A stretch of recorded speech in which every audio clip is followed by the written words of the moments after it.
My father signed my death warrant with a golden pen. Not metaphorically. Literally.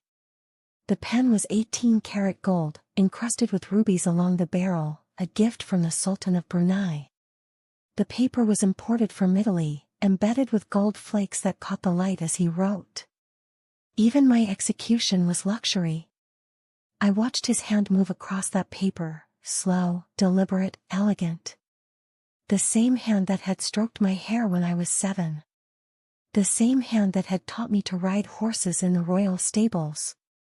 That hand was signing my life away, and it didn't even tremble. "It is done," he said, setting down the pen.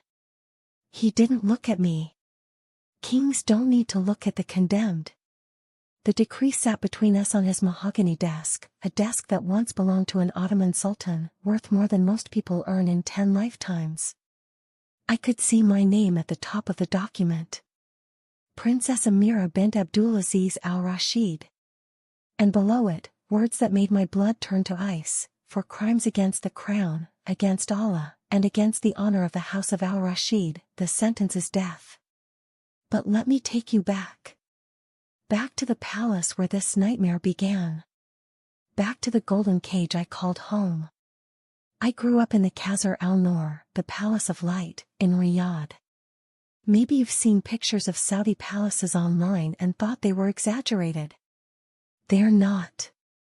If anything, photographs don't capture even half of it. The palace had 287 rooms. I counted them once when I was 12, wandering the endless hallways during Ramadan, bored and empty. My bedroom alone was 2,000 square feet, bigger than most people's entire homes. The floors were Italian Calacatta marble, so white and polished I could see my reflection as clearly as in a mirror. The chandelier hanging above my bed was from a French atelier, custom-made, 8,000 crystals, cost $1.7 million. I know because my mother told me. She wanted me to understand the value of things. I understood the value of things. I just didn't understand the value of me. My closet was a separate room, climate-controlled to preserve the fabrics. I had 47 designer abayas. Gucci, Dior, Valentino. Custom pieces made by private tailors in Paris who flew to Riyadh twice a year just to fit me. I had abayas embroidered with real gold thread, with hems weighted by tiny diamonds. I had a black Chanel abaya worth $85,000. I wore it twice. I had everything. I had nothing. Every morning, I woke to the sound of servants preparing my bathroom. The tub was carved from a single block of white onyx, imported from Pakistan. The faucets were gold-plated, not gold-colored, actual gold. My towels were Egyptian cotton, 1,200 thread count, softer than a whisper. Someone had already drawn my bath, scattered rose petals on the surface, lit candles that smelled of oud and amber, scents so expensive they were sold by the gram. I would sink into that water and feel absolutely nothing. The palace smelled of wealth. Oud burned in every hallway, the real kind, aged agarwood that cost $50,000 per kilogram. Fresh roses were delivered every morning from our private gardens, arranged by a team of florists. The air conditioning was perfumed with custom scents mixed in Switzerland. Everything was designed to please, to impress, to remind you, you are royalty. But royalty is just a word for a different kind of prisoner. I had servants for everything. A woman who dressed me. Another who did my hair. A third who brought my meals. A driver who took me anywhere I wanted, as long as it was approved. Guards who protected me, or watched me, depending on how you looked at it. I was never alone, but I had never been lonelier.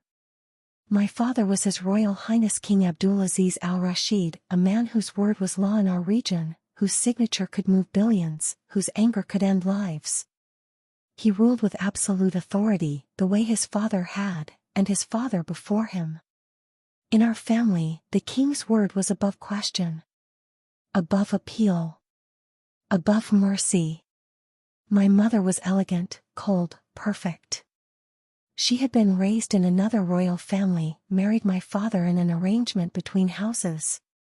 She taught me everything a princess needed to know: how to walk with grace, how to smile without showing teeth, how to lower my eyes in the presence of men, how to speak softly, how to disappear while still being seen.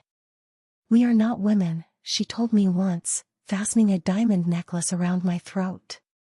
"We are symbols. We represent the crown. We do not have the luxury of feelings." I had 3 brothers, princes, heirs, golden sons. They could do anything. Travel abroad for education. Drive cars. Make choices. I had one sister, married off at 19 to a prince in Qatar, a man 40 years older, a political alliance sealed with her life. I was 22, and I knew my turn was coming. The palace had everything you could imagine. A private mosque with a dome covered in gold leaf, where we prayed 5 times a day. An Olympic-sized swimming pool that only the women could use, surrounded by high walls so no one could see us. A cinema with velvet seats that had never been sat in, because who had time to watch movies when your life was one long performance? A garage with 72 cars, Rolls-Royces, Bentleys, Ferraris, Lamborghinis, each one polished daily by servants, most of them never driven. We ate from plates trimmed in gold. Literally. 24-karat gold. Our meals were prepared by chefs trained in Paris and Tokyo, 5-star cuisine every single night. Wagyu beef. Iranian caviar. Lobster flown in from Maine. Desserts decorated with edible gold leaf. I once had a birthday cake that cost $30,000. It all tasted like sand in my mouth. I walked on rugs worth more than most people's houses, Persian silk, antique, irreplaceable. I slept on sheets with thread counts so high they had to be custom-made. I bathed in French skincare products that cost $500 per bottle. I was draped in wealth, drowning in gold, suffocating in silk. And I wanted to die. Because here's what no one tells you about being a princess: you're not free. You're the most expensive possession your family owns. You don't belong to yourself. You belong to the crown. To the family name. To the honor code that rules everything. You shame the crown, you die. That was the rule. Unspoken but absolute. I had seen it happen. A cousin, third in line to a neighboring throne, fell in love with a commoner. He was found 3 months later in a car accident. Everyone knew. No one spoke. Another girl from a lesser royal house was caught with a smartphone her father hadn't approved. They found Western music on it. Pop songs. She was locked in her quarters for 2 years. When she emerged, her eyes were empty. We lived in a palace with 287 rooms, but I spent most of my time in my chambers, a gilded prison with a $1.7 million chandelier hanging over my head like a gorgeous guillotine. I'd stand at my window sometimes, bulletproof glass, because royalty is always a target, and look out at Riyadh. The city sprawled beneath me, glittering and vast. Somewhere out there, normal girls were living normal lives. Making choices. Falling in love. Dreaming dreams that might actually come true. I dreamed in a bed worth $100,000. And every dream was a nightmare. The night everything changed, I was lying on that bed, staring up at that chandelier, counting crystals.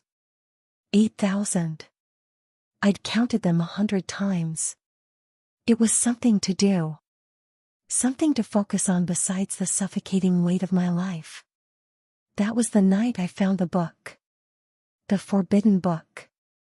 The book that would cost me everything, and save my life. My father was not a man who raised his voice. He didn't need to. When His Royal Highness King Abdulaziz Al-Rashid entered a room, the air itself seemed to bow. People stopped breathing. Conversations died mid-sentence.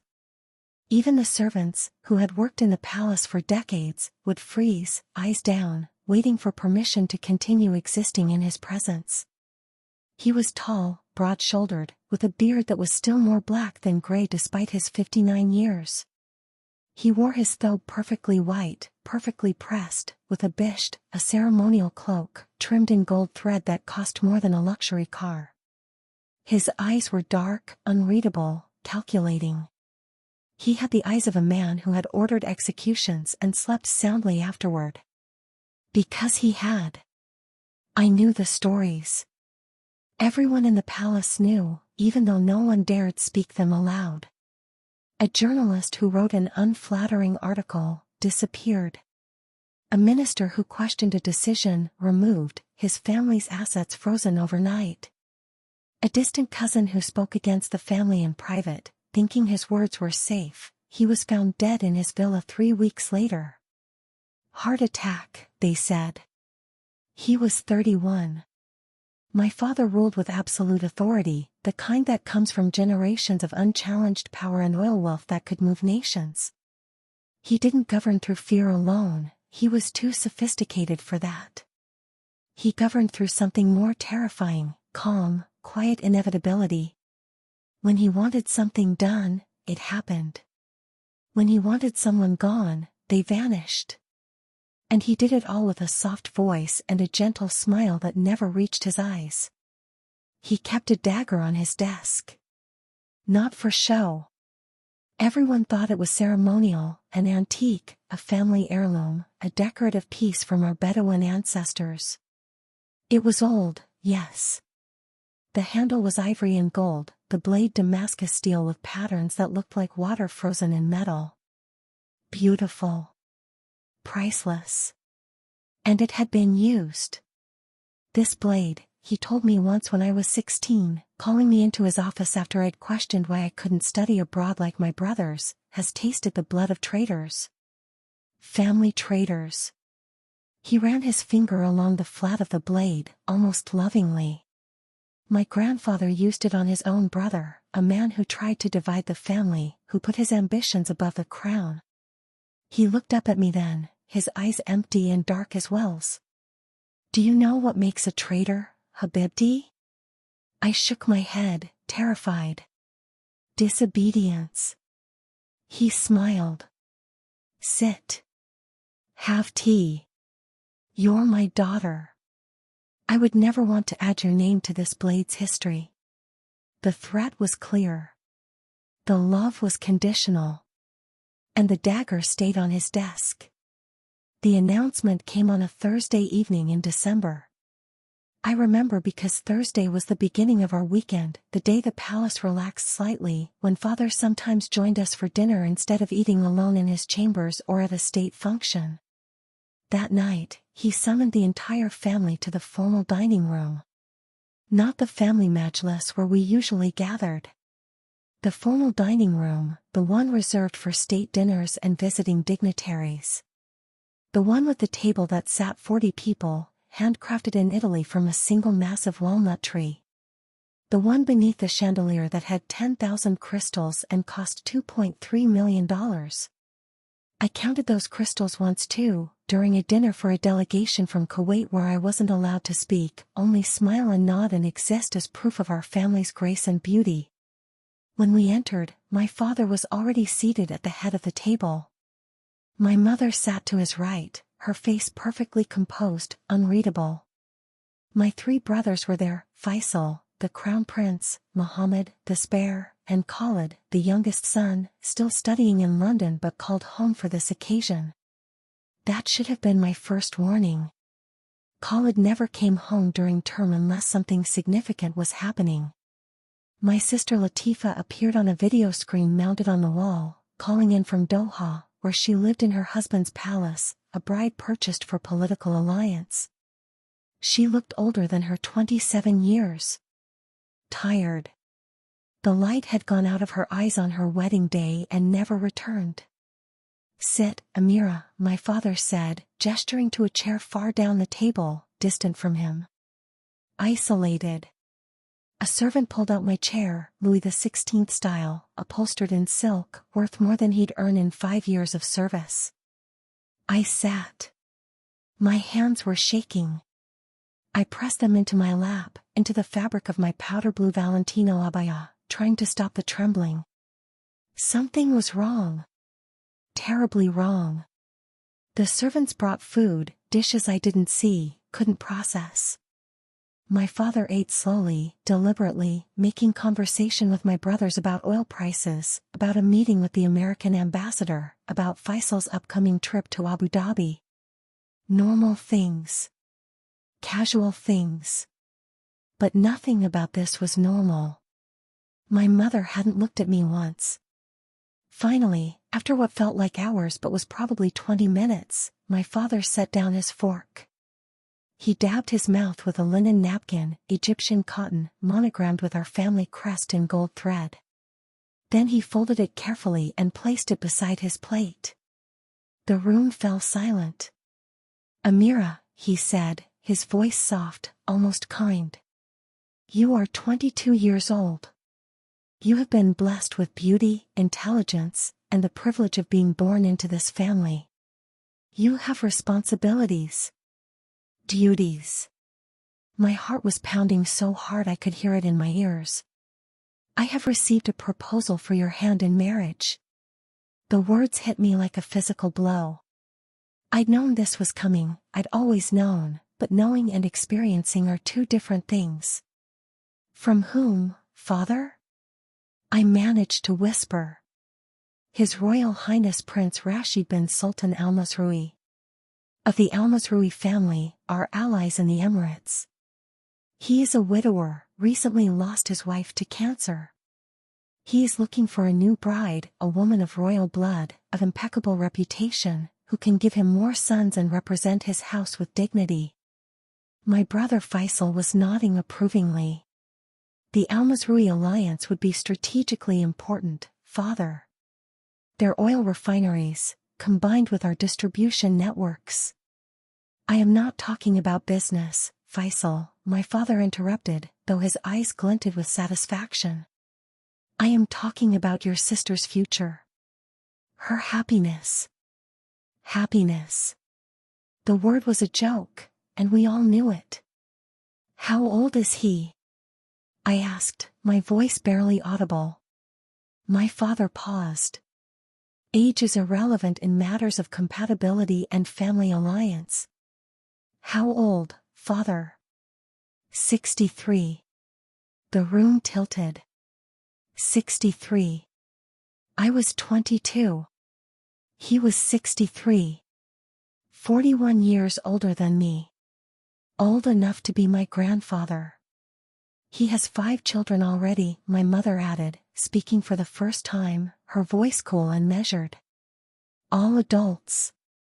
You would be a second wife, technically, though his first wife has passed, so you would hold the position of primary wife. It is a great honor, Amira. Many families would sacrifice much for this connection." "How many sons does he want?" I asked, and I didn't recognize my own voice. It sounded hollow, distant, like it was coming from someone else's body. "As many as Allah wills," my father said. "But he has specifically requested a bride young enough to bear him at least 3 more sons. He wants to secure his line." I was cattle. No, cattle would be treated with more consideration. I was a commodity. A vehicle for sons. A womb with a crown on top. "When?" I whispered. "The engagement will be announced next week. The wedding will take place in 2 months, after the negotiations are finalized. You will move to Abu Dhabi. You will fulfill your duty to this family. You will honor the crown." I looked at my mother, the woman who had given birth to me, who had braided my hair when I was small, who had taught me to walk in heels on marble floors. She was looking at her plate. I looked at Latifa's face on the screen. She was crying silently, tears streaming down her face, but she didn't make a sound. She knew. She knew exactly what was happening because it had happened to her. I looked at my brothers. Faisal looked pleased, a strategic victory. Muhammad looked indifferent, this didn't affect him. Khalid looked uncomfortable but said nothing. He was the youngest son. He had no power here. Father, please. The decision is made. His voice didn't rise. It didn't need to. You are dismissed. Go to your chambers. Your mother will come to speak with you about the preparations. I stood. My legs were numb. The room was spinning, that $2.3 million chandelier above me seemed to be swaying, all 10,000 crystals moving like a wave of glass about to crash down and bury me. I walked out of that dining room. Down the hallway, 200 meters of polished marble, past portraits of my ancestors, kings and princes who had arranged marriages for their daughters for 300 years. Past the guards who stared straight ahead, seeing everything, saying nothing. I made it to my chambers. Closed the door. Locked it. And then my knees gave out. I collapsed onto that Persian rug, the one worth $250,000, hand-knotted by artisans who spent 3 years creating it. I lay on $250,000 worth of silk and wool, and I wanted to die. My whole body was shaking. I couldn't breathe. The room was closing in, 12-foot ceilings pressing down, silk curtains suffocating me, that chandelier hanging over my bed like a beautiful executioner's blade. 63 years old. 3 more sons. 2 months. I crawled to my bathroom, that onyx tub, those gold faucets, and I vomited. Everything came up. The dinner I hadn't tasted. The life I'd never had. The future that had just been sold. When there was nothing left, I lay on the heated marble floor, Italian, naturally, even the bathroom floors were Italian marble, and I stared at the ceiling. Allah, I whispered. Allah, please. Please. Not this. Anything but this. Silence. I had prayed 5 times a day, every day of my life. Faced Mecca. Recited the words perfectly. Fasted during Ramadan. Honored my parents. Covered my body. Done everything right. And Allah was silent. Please, I sobbed. I'll do anything. I'll be better. I'll be perfect. Just, please. Don't make me do this. Nothing. The bathroom was silent except for my crying. The palace was silent, 287 rooms, 200 servants, a family who ruled a region. And I had never felt more alone. That night, I learned what powerless really meant. It meant being worth billions and having no value at all. It meant living in a palace and having no home. It meant being a princess and being a slave. I pulled myself up from the bathroom floor. My face was swollen, my eyes red. In the mirror, framed in gold, naturally, I saw a girl I didn't recognize. A girl who was about to be handed to a man old enough to be her grandfather. A girl whose only purpose was to produce sons for a family she'd never chosen. I walked back to my bedroom. Lay down on my $100,000 mattress. Stared up at my $1.7 million chandelier. And I made a decision. If this was my life, if this was all there was, I didn't want it. Tomorrow, I would start looking for a way out. I just didn't know that the way out would cost me everything. The call to prayer woke me at dawn. Allahu Akbar. Allahu Akbar. The voice of the muezzin echoed through the palace sound system, crystal clear, perfectly amplified. We had our own private mosque, of course. A dedicated imam. 5 times a day, that call rang through 287 rooms, reminding us of our duty, our faith, our submission. I lay in my bed, staring at the ceiling, and for the first time in my life, I didn't want to pray. But I had no choice. In our family, prayer wasn't optional. It was monitored. The imam kept records. If you missed prayers without a valid reason, illness, menstruation, it was reported to my father. And my father didn't tolerate disobedience, especially not in matters of faith. Religion is the foundation of our authority, he told us countless times. We rule because Allah has ordained it. Question Allah, and you question everything. So I rose. I performed my ablutions in that golden faucet sink, washing my hands, my face, my arms, my feet, ritual purification that was supposed to prepare me to stand before God. The water was filtered, temperature controlled, perfect. Even our washing was luxury. I wrapped my prayer hijab around my head and walked down the hallway to the women's prayer room, separate from the men, naturally. The room was beautiful.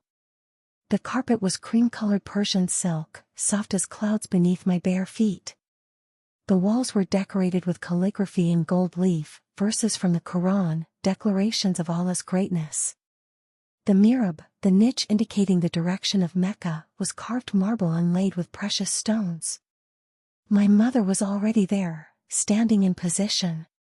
She didn't look at me. She hadn't looked at me since the announcement. I took my place beside her. We stood facing Mecca, facing a city 1,200 kilometers away, a city I'd visited 3 times for Hajj, a city that was supposed to be the center of everything. Allahu Akbar. I raised my hands. I began. The prayer is called Far, the dawn prayer. 2 rockets. I'd done it 10,000 times. My body knew the movements without thinking. Stand. Bow. Prostrate. Sit. Prostrate again.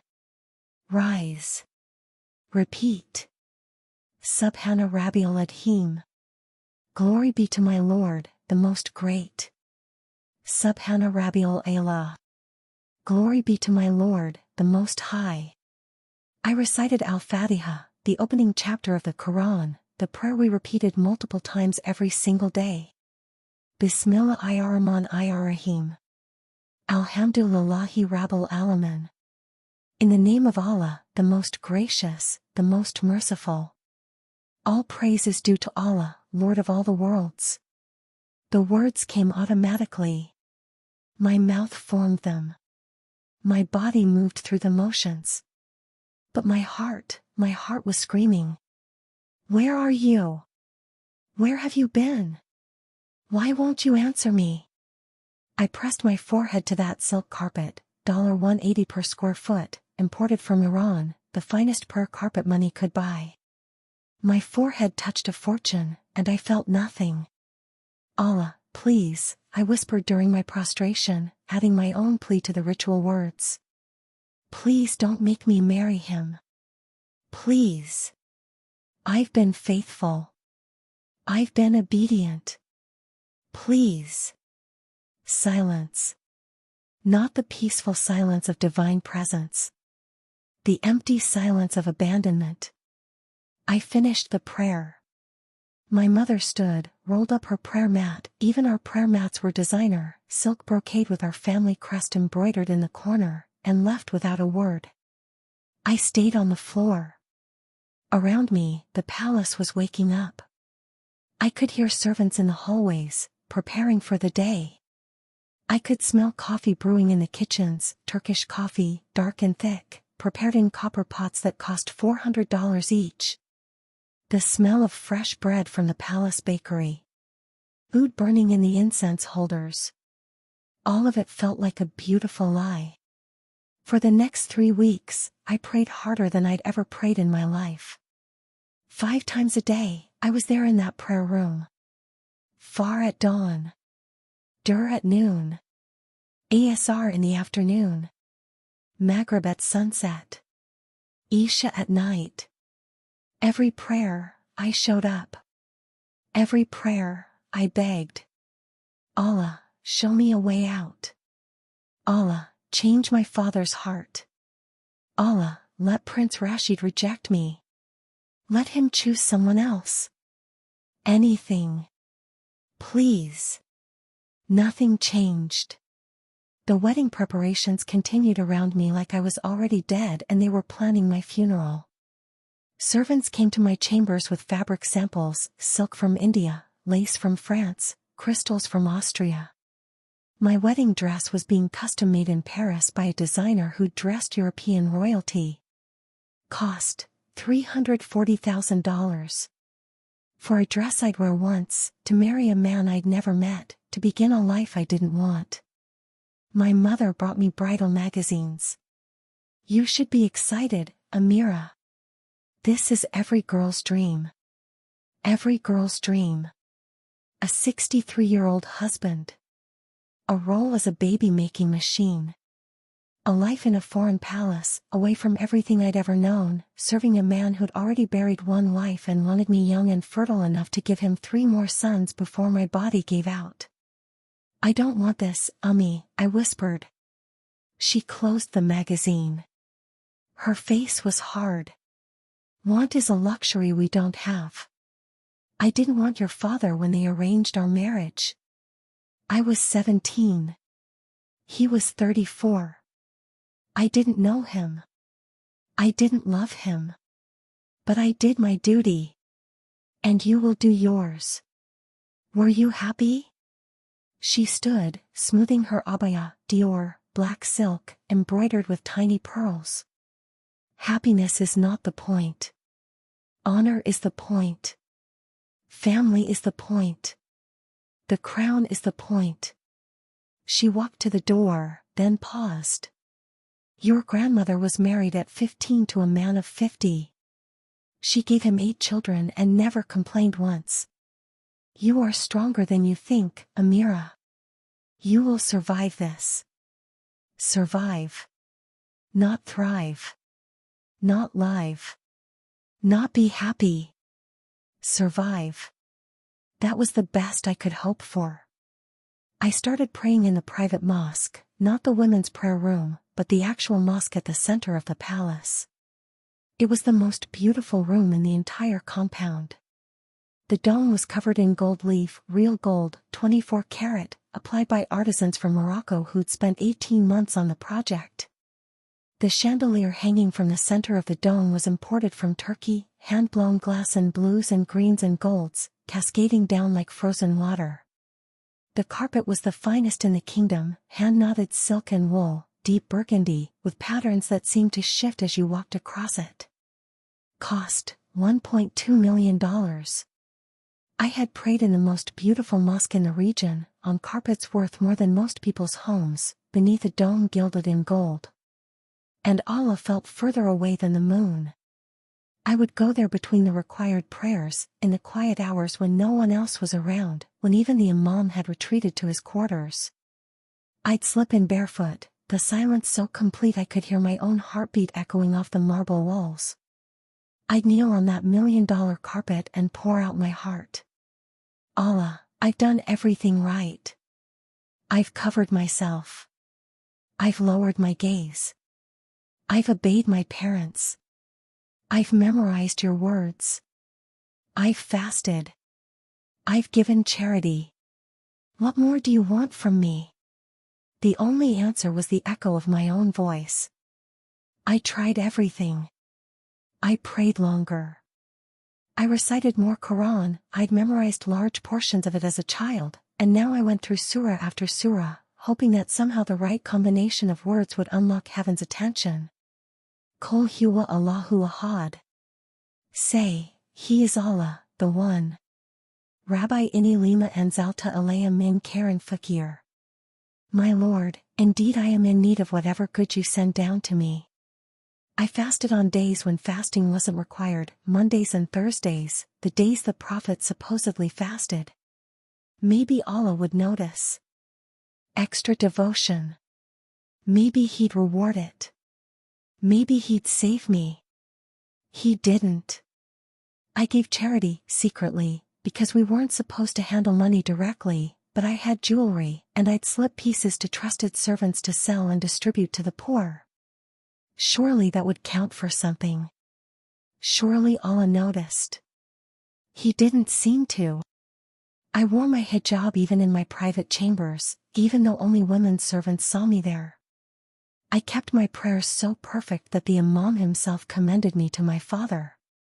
Your daughter is exceptionally devout, he said at dinner one night. Mashallah. She will be a blessing to her husband's house. My father smiled. She knows her duty. Duty. Faith. Obedience. Submission. I'd given everything. I'd been the perfect Muslim girl, the perfect princess, the perfect daughter. And I was being sold anyway. 3 days before the engagement party, the public announcement that would make the arrangement official and unbreakable, I had a complete breakdown. It was after Isha, the final prayer of the day. Everyone had gone to their chambers. The palace was settling into its night routine, servants finishing their duties, guards changing shifts, lights dimming in the public areas. I went to the mosque.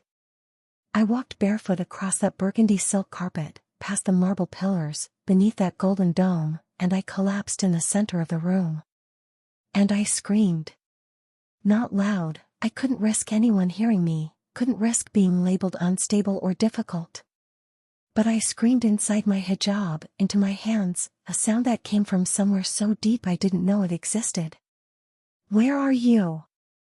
I sobbed. Allah, where are you? I've done everything. Everything. I've been perfect. And you're giving me to a man who's 63 years old?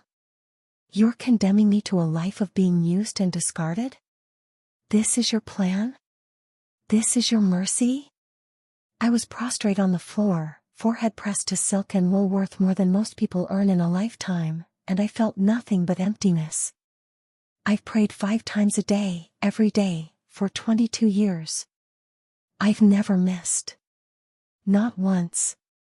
And you've never answered. Not once. I've fasted. I've given. I've obeyed. And what do I get? What do I get? The mosque was silent. That beautiful, expensive, perfect mosque, with its gold dome and Turkish chandelier and $1,000,000 carpet, was as empty and cold as my heart. I don't feel you, I whispered. I've never felt you. Everyone talks about your mercy, your love, your guidance. Where is it? Where has it been? I'm drowning, and you're not here. You've never been here. I stayed on that floor for 2 hours. Crying. Praying. Begging. Bargaining. Change my father's mind. Kill Prince Rashid. Kill me. Anything. Just don't make me do this. Please. I'm begging you. I've never begged for anything. I'm begging now. Nothing. When I finally stood up, my face was swollen, my eyes nearly shut from crying. I looked up at that golden dome, at 24-karat gold applied by master artisans, at beauty designed to inspire awe and worship. And I felt completely, utterly alone. I walked back to my chambers in a daze. The hallways were dark, lit only by small lights along the baseboards. Even our emergency lighting was elegant. My footsteps echoed on marble. I passed portraits of my ancestors, kings who'd ruled absolutely, who'd arranged marriages for their daughters, who'd built dynasties on the backs of girls who had no choice. I made it to my room. Locked the door. Looked around at all the luxury that had been my prison for 22 years. The $1.7 million chandelier. The $100,000 mattress. The climate-controlled closet full of designer abayas worth more than most people's cars. The bathroom with gold faucets and an onyx tub. The Persian rug. The silk curtains. The view of Riyadh glittering beneath me. I had everything. And I wanted to die. I sat on the edge of my bed, and I whispered into the darkness, if there's a God out there who actually cares, if there's anyone who sees me, who hears me, who knows what this feels like, please. Please. Show me. Because I can't do this anymore. I can't marry him. I can't live this life. I can't keep pretending that any of this matters. The room was silent. But something had shifted. Some deep, desperate part of me had finally admitted the truth I'd been too terrified to speak. Allah wasn't listening. He'd never been listening. And if I was going to survive, I needed to find someone who was. The book found me. That's the only way I can explain it. I wasn't looking for it. I didn't go searching for forbidden things. I was a good girl, a perfect princess, a devout Muslim, a daughter who colored inside every line drawn for her. But desperation makes you do things you'd never otherwise consider. It was 2 days before the engagement party. The palace was in chaos, florists arriving with arrangements that cost more than cars, event planners measuring the grand ballroom, caterers preparing a feast for 300 guests. My wedding dress had arrived from Paris in a custom shipping container, temperature and humidity controlled. They'd spent more on shipping it than most people spend on their entire wedding. I was supposed to be excited. I was supposed to be glowing. Instead, I was dying inside, one breath at a time. My mother had summoned me to her chambers that afternoon, something about final decisions on the engagement jewelry. She wanted me to choose between 2 diamond sets, one from Cartier, one from Graf. Both were obscene. Both cost more than some people earn in a lifetime. Both would sit around my neck at the party like beautiful chains, announcing to everyone, this girl has been sold. The Cartier is more traditional, my mother said, holding up a necklace that blazed with so many diamonds it hurt to look at. But the Graf is more dramatic. You want people to remember this night? I wanted people to forget this night. I wanted me to forget this night. I wanted to disappear. Whichever you prefer, Ami, I said, my voice flat. She sighed, setting down both sets on her vanity, a French antique worth $85,000, with a mirror framed in gold. You need to show more enthusiasm, Amira. People will notice. Prince Rashid will notice. You don't want to start your marriage by appearing ungrateful. Ungrateful. Yes. How dare I be ungrateful for being given to a man 41 years older than me, whose primary interest in me was my womb's ability to produce sons. I'll try, Ami. Don't try. Do. Now go. I have calls to make. She waved me away, already reaching for her phone, a custom iPhone encrusted with diamonds, because even our phones were statements of wealth. I left her chambers and wandered the palace, trying to avoid the chaos.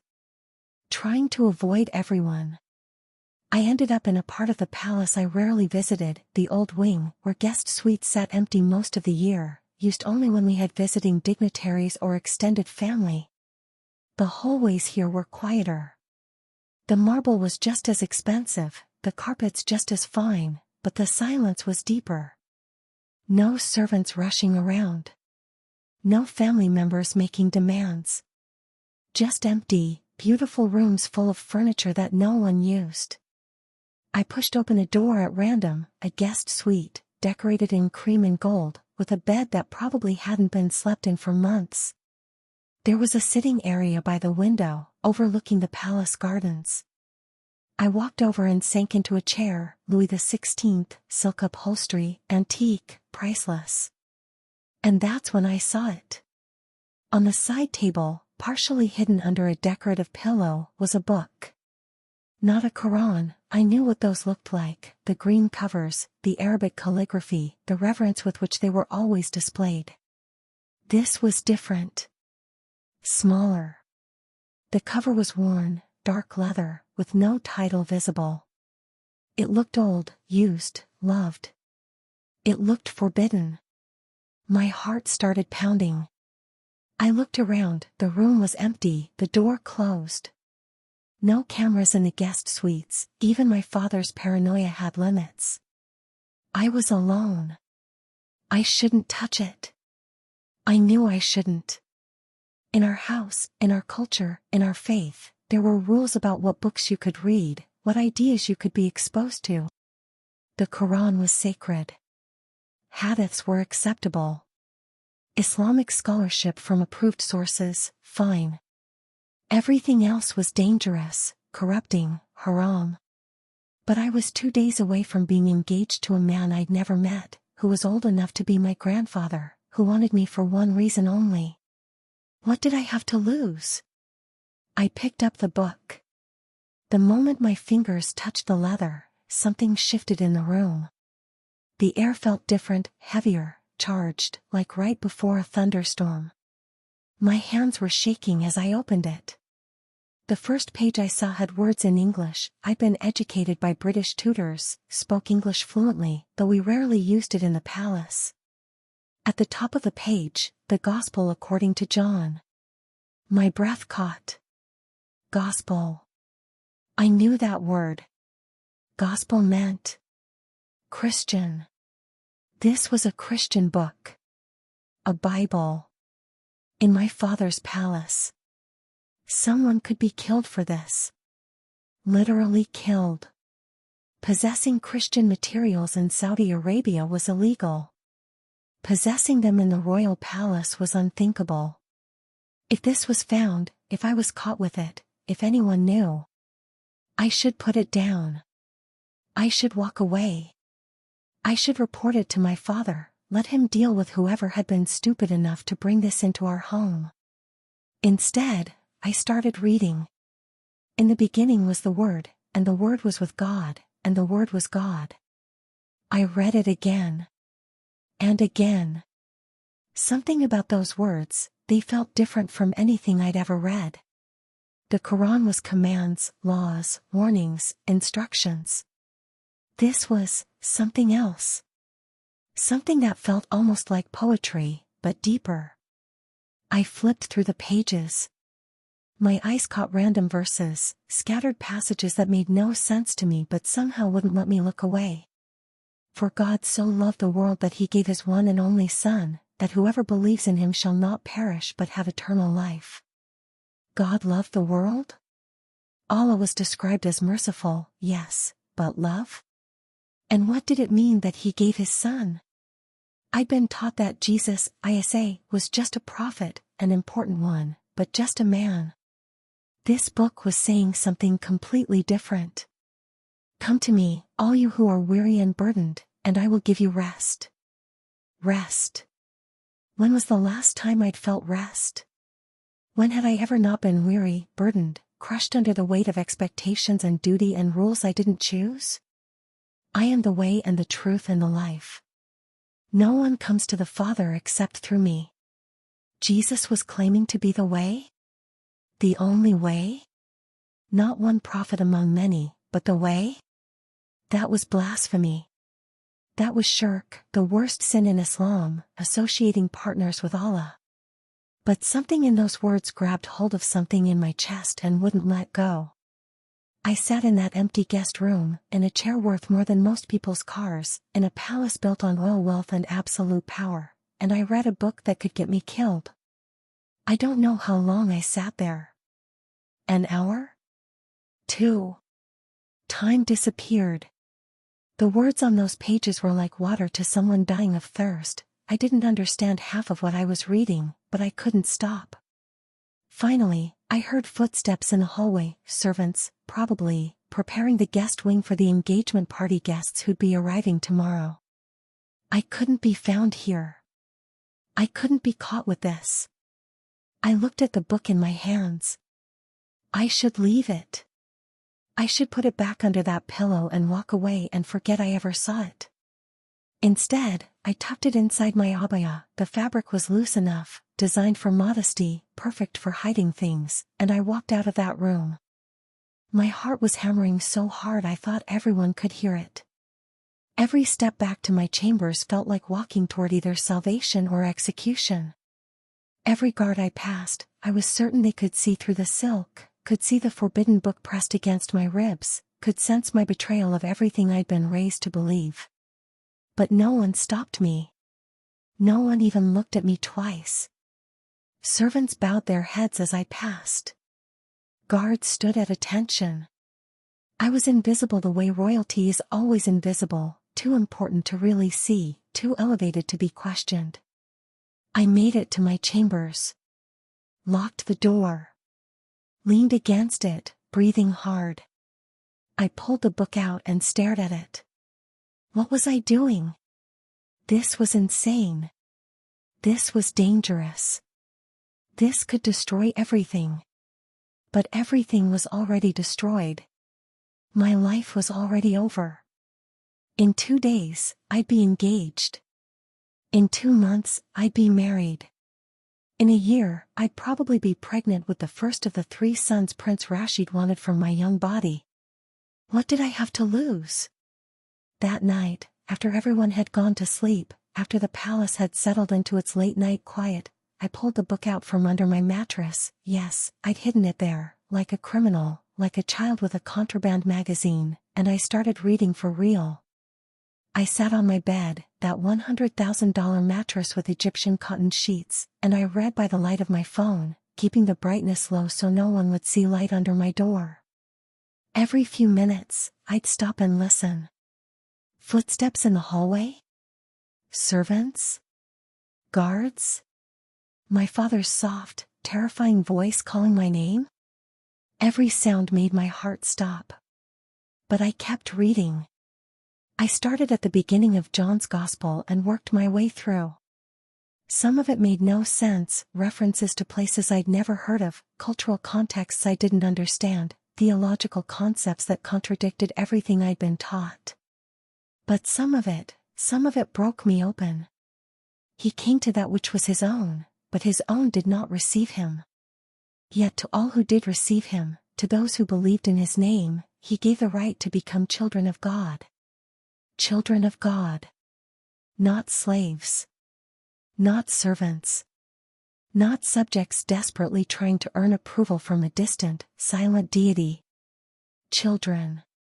I'd been taught that the greatest title a Muslim could hope for was servant of Allah. We were slaves, servants, owned. The highest honor was to be a good slave. This book was saying I could be a child. A daughter. Not because I'd earned it, not because I was perfect, but because I believed. Could that be real? Could there be a God who wanted children instead of slaves? Who offered relationship instead of just rules? The thief comes only to steal and kill and destroy. I have come that they may have life, and have it to the full. Life to the full. I lived in a palace with 287 rooms. I had everything money could buy. And I'd never felt alive. Not once. I'd felt like a prisoner, a possession, a tool for producing heirs. But alive?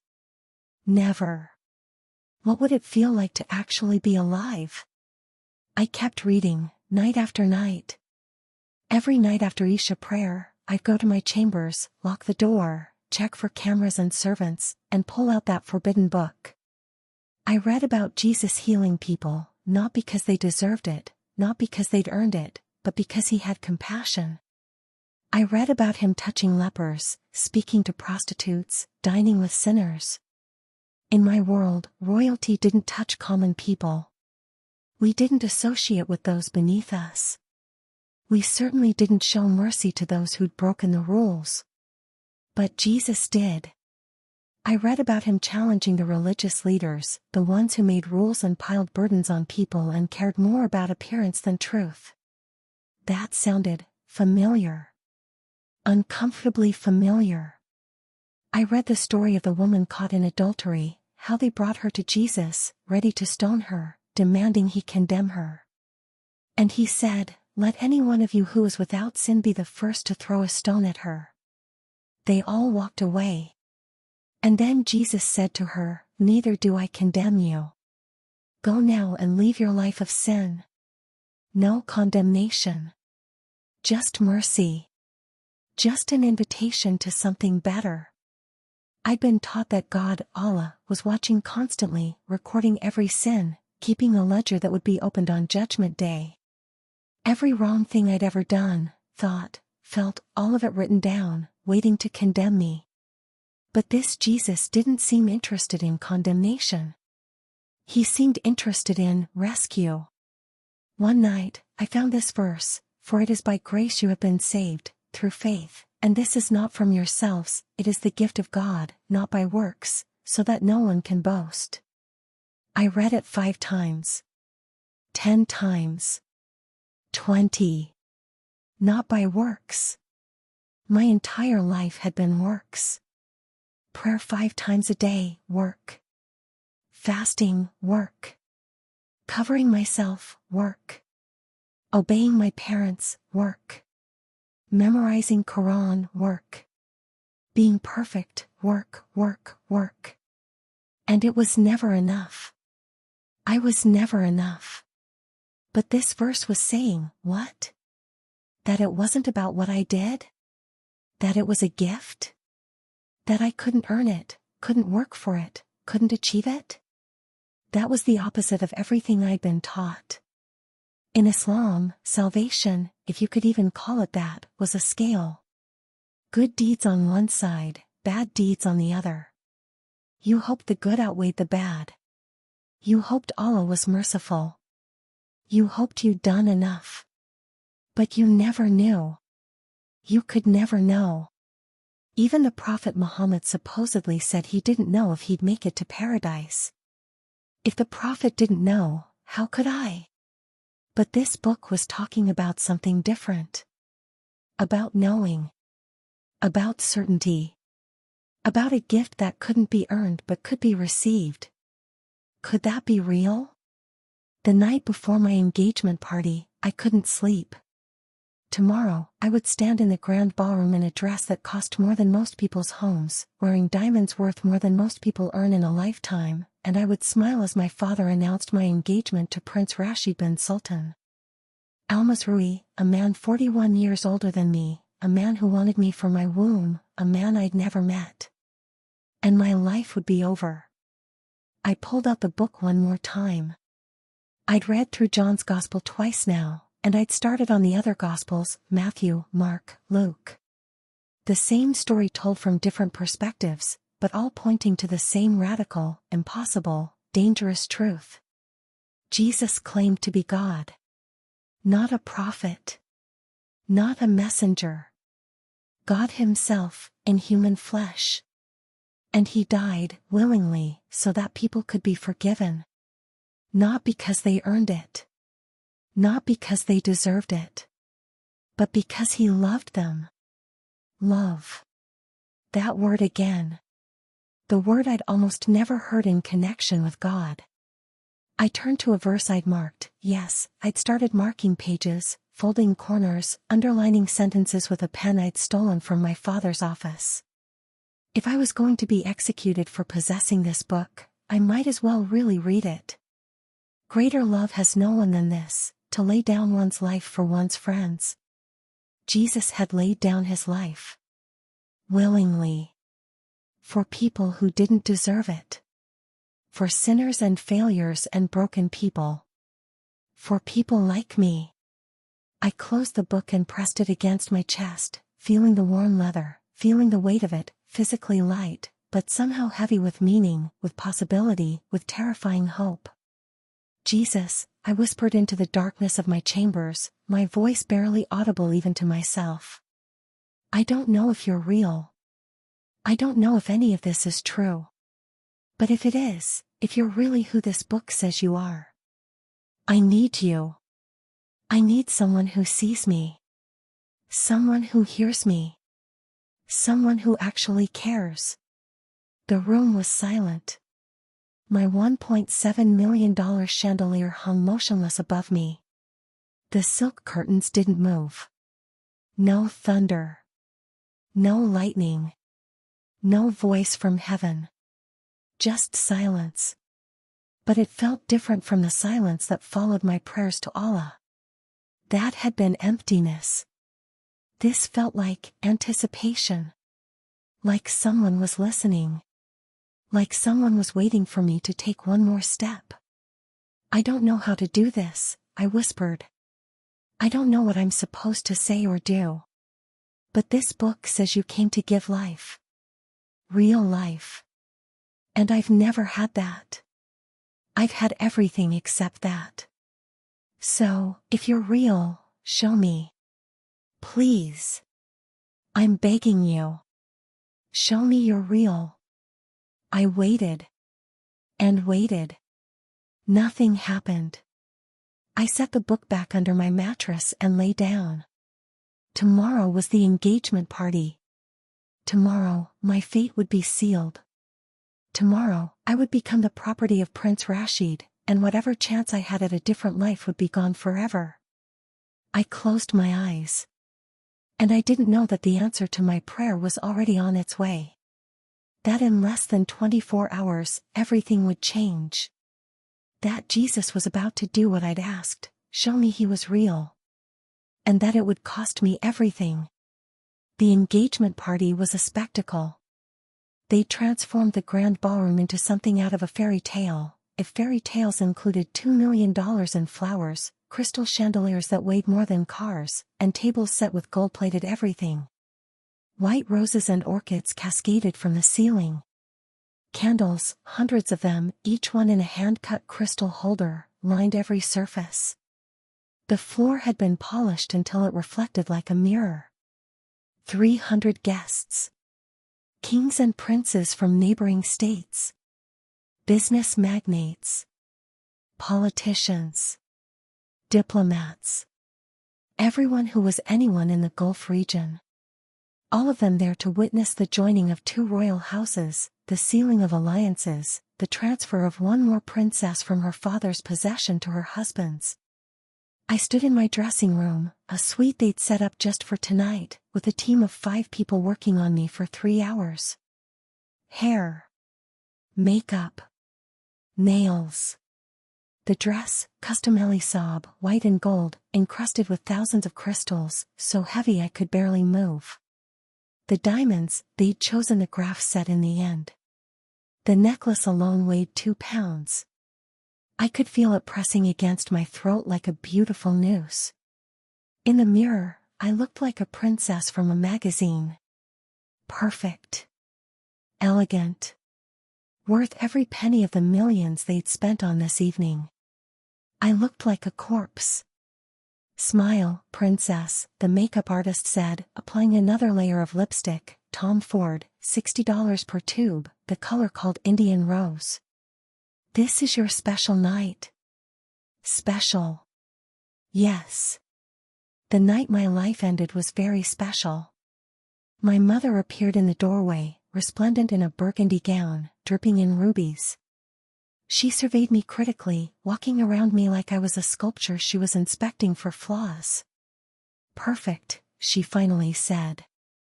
Prince Rashid will be very pleased. Prince Rashid. I still hadn't met him. Hadn't spoken to him. Hadn't even seen a recent photograph. Just an old picture my father had shown me, a man with gray hair and a long beard, eyes that were cold even in a still image, wearing traditional dress and staring at the camera like he owned the world. Which, in many ways, he did. It's time, my mother said. Your father is waiting. The walk to the ballroom felt like a walk to my execution. My father met me outside the doors, tall, imposing, wearing his formal bisht with the gold trim, looking every inch the king he was. He extended his arm. I took it. I had no choice. You look beautiful, Habibti, he said softly. You will make me proud tonight. Proud. The only thing he'd ever wanted from me. Obedience and pride. Perfect performance of the role I'd been born to play. The doors opened. Music swelled, traditional oud, played by a live ensemble, mixed with modern orchestration. 300 faces turned toward us. A sea of thobes and abayas, of expensive suits and designer gowns, of jewels that could feed small countries. We walked down the center aisle, between tables groaning with food and flowers. Everything was white and gold and crystal. Everything sparkled. Everything was absolutely, breathtakingly beautiful. I felt like I was drowning. At the front of the room, on a raised platform that looked almost like a throne area, Prince Rashid was waiting. I saw him clearly for the first time. 63 years old. Gray beard, neatly trimmed. Traditional dress, expensive fabrics. Rings on his fingers, gold, heavy, statements of wealth and power. Eyes that traveled over me like I was a piece of meat he was purchasing, evaluating the product, determining if he'd gotten his money's worth. He smiled. It didn't reach his eyes. My father led me to the platform. I climbed the steps, carefully. The dress weighed at least 40 pounds. Prince Rashid extended his hand.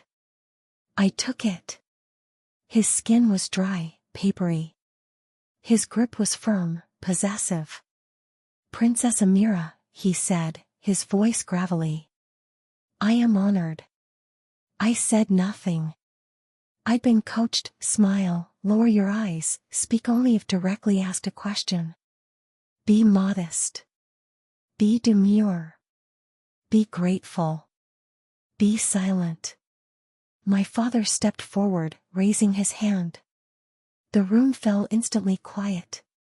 Honored guests, he began, his voice carrying effortlessly through the ballroom, amplified by hidden speakers that cost $80,000 for the sound system alone. Tonight, we celebrate the joining of two great houses. Princess Amira, my beloved daughter, and His Royal Highness Prince Rashid bin Sultan Al Masroui. Applause. Polite, controlled, perfectly orchestrated. This union represents not just the joining of two families, but the strengthening of bonds between our nations, our businesses, our futures. It is my great joy to announce their engagement, and to invite you all to celebrate with us. More applause. Someone, I couldn't see who, started a traditional ululation. Others joined. The sound was deafening, celebratory, final. Prince Rashid turned to me. In 2 months, you will be my wife. You will give me strong sons. You will honor my house. Not a question. A statement. A command. I nodded. What else could I do? The party continued around us. Music. Dancing, separate, of course, men in one area, women in another, except for the formal presentations. Food that cost more per plate than most people spent on groceries in a month. Champagne for those who drank it in private, expensive juices for public consumption. Laughter. Conversation. Business deals being made in corners. Alliances being forged. And me, standing on that platform in a dress that cost more than a house, wearing diamonds that cost more than a car, next to a man who'd bought me like property, smiling until my face hurt. Smile. Lower your eyes. Be grateful. Be dead inside. It ended after midnight. The last guests departed in their Rolls-Royces and Bentleys and Mercedes limousines. The servants began the massive cleanup operation. My mother kissed my forehead, a rare show of affection, and told me I'd done well. My father nodded his approval. Prince Rashid had left hours earlier, flying back to Abu Dhabi in his private jet, satisfied with his purchase. I was finally allowed to return to my chambers. The team descended on me immediately, removing the jewelry first, carefully, each piece catalogued and returned to its case. The dress required 3 people to remove: zippers, buttons, clasps, layers. They peeled me out of it like they were unwrapping a very expensive package. Finally, I was alone. I stood in my bathroom in my undergarments, staring at myself in that gold-framed mirror. My makeup was still perfect, they'd used setting spray that could survive a hurricane. My hair was still arranged in its elaborate updo, secured with enough pins and spray to survive a sandstorm. I looked like a princess. I felt like I was already dead.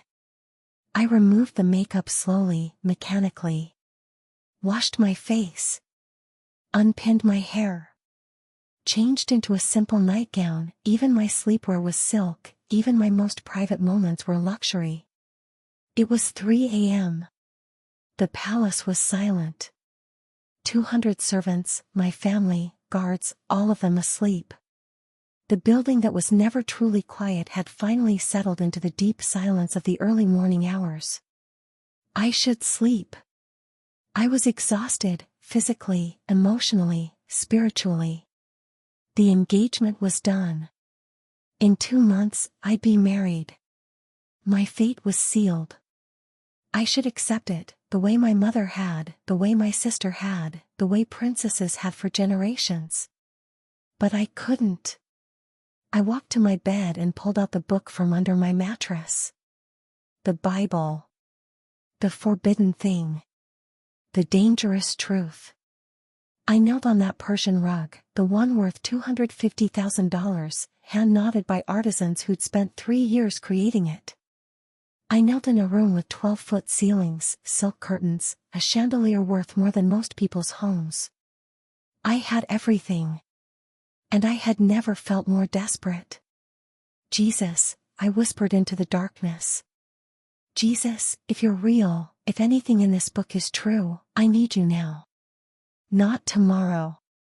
Not in 2 months. Now. I'm begging you. I can't do this. I can't marry him.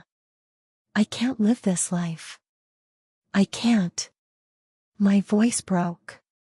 Tears were streaming down my face, hot and fast and unstoppable. Please. Please. If you're real, show me. I don't care what it costs. I don't care what happens. I just need to know, is any of this true? Is there really a God who sees me? Who hears me? Who actually cares? The room was silent. And then it wasn't, the air changed. That's the only way I can describe it.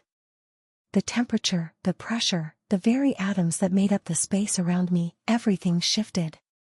The air became thick, heavy, warm, not uncomfortable, but present. Like it had weight. Like it had substance. Like it was alive. I opened my eyes.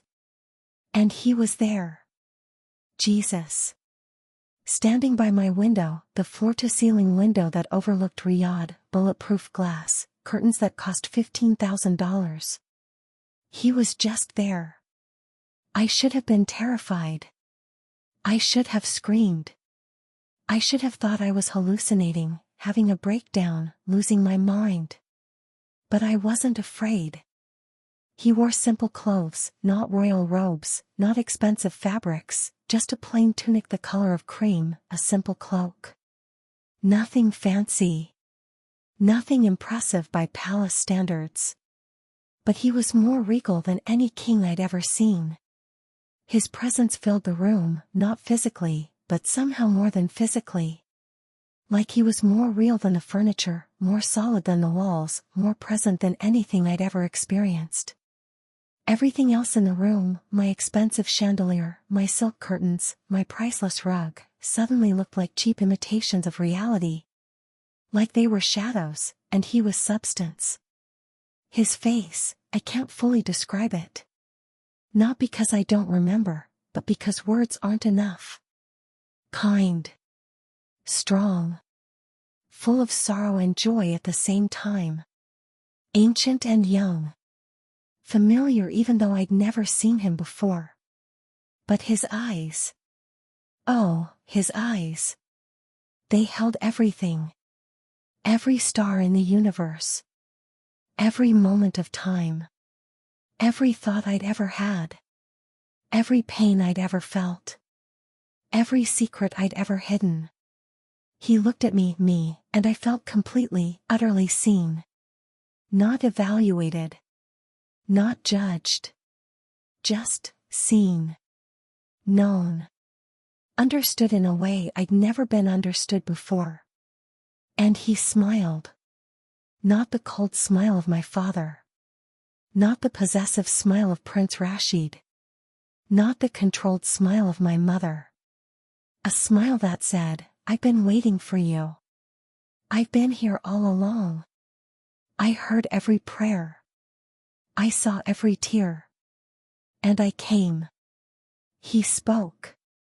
His voice was gentle, warm, but it resonated in my chest like thunder, like it was speaking to something deeper than my ears. Amira. He said my name. Not your highness. Not princess. Not daughter of the king. Just my name. The name my mother whispered when I was born. The name that meant princess but that no one had said with tenderness in years. Amira.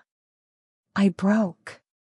22 years of being perfect, of being obedient, of being a good girl, a good Muslim, a good daughter, it all shattered. I collapsed on that expensive rug and sobbed. Deep, wrenching sobs that came from somewhere I didn't know existed. I'm so tired, I gasped. I'm so tired of trying. I'm so tired of being perfect. I'm so tired of being alone. He knelt beside me. Knelt. The king of the universe, the one this book said created everything, knelt on my bedroom floor beside me. And he put his hand on my shoulder. The moment he touched me, everything changed. Peace flooded through me, not the absence of problems, but the presence of something bigger than problems. Like liquid light was pouring into every broken place, every wounded place, every empty place I tried to fill with prayers that went nowhere and rules that never satisfied. Warmth. Safety. Home. That's what it felt like. Like I'd been lost in the cold my entire life and had finally come home to a fire. I see you, he said. I've always seen you. Every tear you cried into your pillow. Every prayer you whispered. Every moment you felt alone. I was there, Amira. I was always there. But I prayed to Allah, I started. You were praying to a name. I wanted you to know my face. His hand was still on my shoulder. I looked up at him through my tears. The book, I whispered. Is it true? All of it? Yes. You're really God? Not just a prophet? I am. I always have been. And I've been pursuing you since before you were born. Pursuing. Not waiting for me to earn him. Not requiring me to be perfect. Pursuing. Why? The question came out broken. Why me? I'm nobody. I'm just a girl who's been sold. You are my daughter. His voice was firm, authoritative, but dripping with love. Not because of who your father is. Not because of what palace you live in. Not because of what you've done or haven't done. You're my daughter because I made you. I formed you. I knitted you together in your mother's womb. I've known every day of your life. And I love you. Love. That word again. I don't know how to. I was crying too hard to speak clearly. I don't know what to do. I don't know how this works. I've been Muslim my whole life. I've prayed 5 times a day. Stop performing, Amira. Stop trying to earn what I'm offering as a gift. He lifted my chin so I was looking directly into his eyes. I didn't come to give you another religion. I didn't come to give you more rules. I came to give you life. Real life. Abundant life. The life you've been starving for in this golden cage. But my father, the engagement, I'm supposed to marry Prince Rashid in 2 months. Do you belong to him? The question hung in the air. My father says I do. I'm asking you. In your heart, the heart I gave you, the one I made, who do you belong to? I thought about Prince Rashid's cold eyes. About my father's silent threats. About a life of being used and discarded. About dying slowly in a palace, having everything except the one thing that mattered. I don't want to belong to him, I whispered. Then don't. Belong to me instead. But the cost, they'll kill me. My father will. I know what he'll do. I know what this will cost you. His eyes were full of sorrow now, but also something else, determination, certainty, fierce protection. I'm not promising you an easy life, Amira. I'm promising you a real life. I'm promising you freedom. I'm promising you that you'll never be alone again. I'm promising you that I will be with you through everything that's coming. And yes, there are hard things coming. There's a price for following me.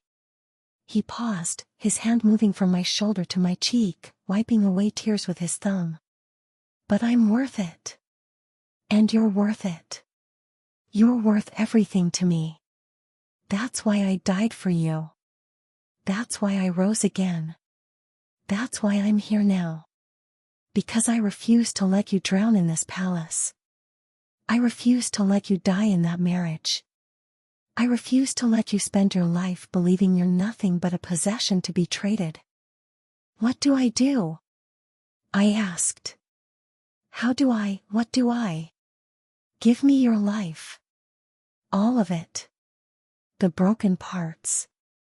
The scared parts. The angry parts. The parts that have been performing for everyone else. Give it all to me. Stop trying to save yourself. Let me save you. I looked around my chambers, at all the wealth, all the luxury, all the beauty that had been my prison. Then I looked back at him, at the one who had nothing except everything, who wore simple clothes but radiated more glory than my father's entire kingdom. Yes, I whispered. Yes. I don't understand all of it. I don't know what happens next. But yes. Save me. Please. I'm yours. He smiled, and the room lit up. I don't mean the lights turned on. I mean his smile was light, was warmth, was joy so pure and powerful that it made my $1.7 million chandelier look like a cheap candle. You're mine now, he said. My daughter. My beloved. My princess, not because of earthly kingdoms, but because of my kingdom. And that's a title no one can take from you. Not your father. Not Prince Rashid. Not anyone. He stood, and I stood with him. He was still holding my hand. What happens now? I asked. Now you trust me. Day by day. Step by step. I'll show you what to do. I'll give you the strength to do it. And I promise you, Amira, you're going to lose everything. But you're going to gain so much more. He started to fade, not disappearing, but becoming less visible, like he was stepping back through a door between worlds. Wait, I said desperately. Don't leave. Please don't. I'm not leaving. I'm never leaving. You can't see me right now, but I'm here. I'm always here. Talk to me. Read my words. Trust me. And watch what I do. And then he was gone. The room returned to normal air, normal temperature, normal everything. Except I wasn't normal. I would never be normal again. I stood in my chambers, in my silk nightgown, in my golden cage, and I felt more alive than I'd ever felt in my entire life. Jesus was real. He had come to me, in my palace, in my bedroom, in my desperate moment. And everything had changed. I looked down at the Bible still lying on the floor where I'd been kneeling. I picked it up, held it against my chest. I'd been surrounded by royalty my entire life. Kings, princes, rulers of nations. But I'd never been in the presence of true royalty until tonight. And I would never be the same. I didn't sleep that night. How could I? I'd just met God. The actual, literal, living God had been in my bedroom. Had spoken my name. Had touched my shoulder. Had called me his daughter. I sat on my bed until dawn, reading the Bible by the soft light of my bedside lamp, a baccarat crystal piece worth $8,000, now illuminating the most important reading I'd ever done. Everything looked different now. The words I'd read before with confusion and curiosity now burned with truth. They weren't just ideas anymore. They were reality. His reality. I am the way and the truth and the life. Yes. He was. I have come that they may have life, and have it to the full. Yes. He had. You will know the truth, and the truth will set you free. Yes. Yes.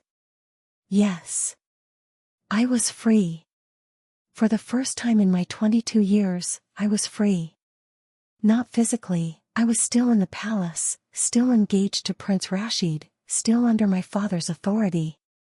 But inside, in the place that mattered most, I was free. The fear that had dominated every moment of my life, the fear of disappointing my father, of shaming the family, of failing to be perfect, it was still there, but it was smaller now.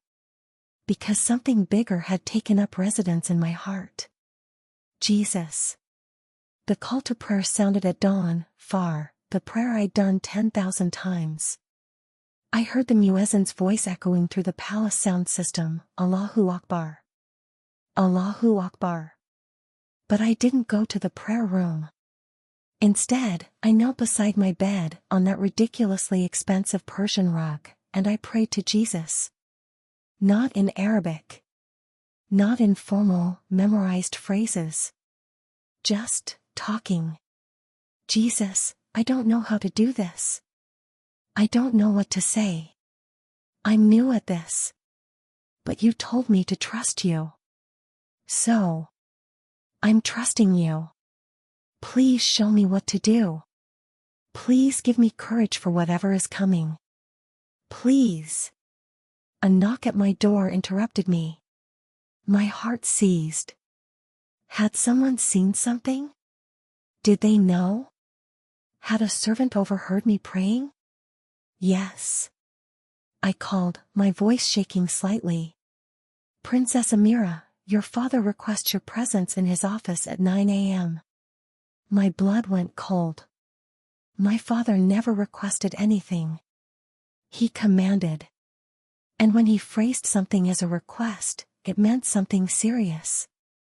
It meant I was in trouble. Thank you, I managed. I'll be there. Footsteps retreated down the hallway. I looked down at the Bible still in my hands. This was it. Somehow, he knew. Somehow, he'd found out. The servant who'd knocked, had she seen through the crack under my door? Had she heard me praying to Jesus? I'll give you the strength to do it, Jesus had said last night. Trust me. I held the Bible against my chest. Okay, Jesus. I'm trusting you. But I'm terrified. Please, please be with me. Peace settled over me, not the absence of fear, but the presence of something bigger than fear. A quiet certainty that whatever happened, I wasn't alone. I hid the Bible, back under the mattress, the best hiding place I had. Then I prepared myself for the meeting. I showered, dressed carefully in a modest abaya, nothing too elaborate, this wasn't a social occasion. I covered my hair properly. I looked in the mirror and saw a young woman who looked calm, composed, perfect. Inside, I was screaming. And praying. And trusting. At 8:55 a.m., I walked down the hallway to my father's office. The hallway was 200 meters long. I counted every step. 154 steps.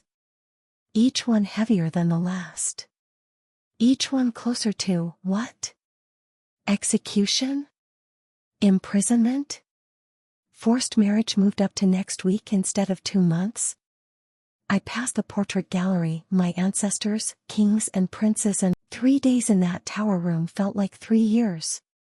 They brought me food once a day, bread and water, nothing more. The luxury princess treatment was over. I was a criminal now. An apostate. Garbage waiting to be disposed of. I spent the time reading the Bible. Praying. Singing worship songs I'd found in the back of the book, hymns, lyrics I'd never heard before but that somehow my heart recognized. Amazing grace, how sweet the sound, that saved a wretch like me. I was a wretch. A broken princess in a stone tower, sentenced to death for choosing Jesus. But I'd been saved. And that grace was amazing. On the second day, they sent the imam. He came with 2 guards, carrying his Quran, wearing his most authoritative robes. He sat on a small stool they'd brought, apparently he was too important to stand. Princess Amira, he began. I have been asked by your father to make one final attempt to save your soul. I said nothing. Islam is a religion of mercy, he continued. Allah is willing to forgive even the worst sins if you repent. You have been deceived by Western lies, by Christian propaganda. But it's not too late. Renounce this Jesus, return to Islam, and you will be welcomed back. You will live. You will marry Prince Rashid. You will have a future. I have a future, I said quietly. Just not the one you're describing. You have a death sentence. No. I have eternal life. Jesus promised me. And I believe him. The imam's face darkened. You are a fool. You are throwing away everything, your wealth, your family, your life, for a man who has been dead for 2,000 years. He's not dead. He rose from the grave. He came to my room. I saw him. I spoke with him. He's alive, and he loves me, and he's worth everything. The imam stood abruptly. Then you will die. And you will burn in hell. And it will be what you deserve. He left. The door slammed. The lock turned. I was alone again. But not really alone. Never alone. On the 3rd day, at sunset, they came for me. My father. Faisal. The imam. Guards with swords, yes, actual swords, the traditional method of execution in our region. I stood from the cot. My legs were shaking, but my heart was calm. Still. Ready. This is your final chance, my father said. His voice was tired. He looked older than he had 3 days ago. Renounce Jesus. Right now. Or we proceed with the sentence. I looked at each of them. Then I spoke, and my voice was steady, clear, strong. I am a daughter of the King of Kings. I am loved by the Creator of the universe. I am saved by the blood of Jesus Christ. And I will not deny him. Not now. Not ever. Do what you're going to do. I'm ready. My father's face crumpled, just for a second. I saw grief there, real grief, and then it hardened again. So be it.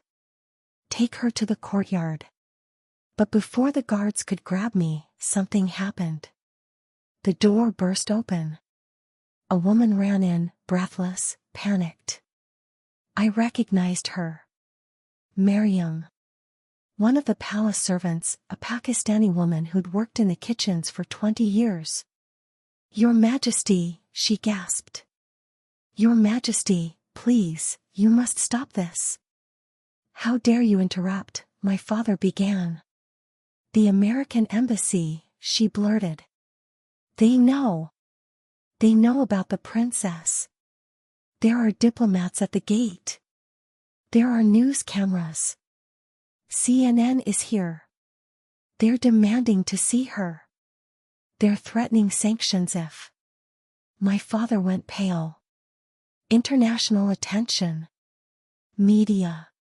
The one thing he couldn't control with money or violence. The one thing that could actually hurt him. How did they, he started. I told them, a voice said from behind Miriam. Khalid stepped into the room. My brother. The one who'd found the Bible. The one who'd turned me in. I called the embassy, he said, his voice shaking but defiant. I told them my sister was being executed for converting to Christianity. I told them everything. And I told them if they didn't get here in 3 days, she'd be dead. My father stared at his son like he'd been slapped. You betrayed. I betrayed no one. Khalid's voice rose. You were going to murder your own daughter. Your daughter. For what? For choosing a different faith? For believing something you don't agree with? What kind of monster? Enough. My father roared.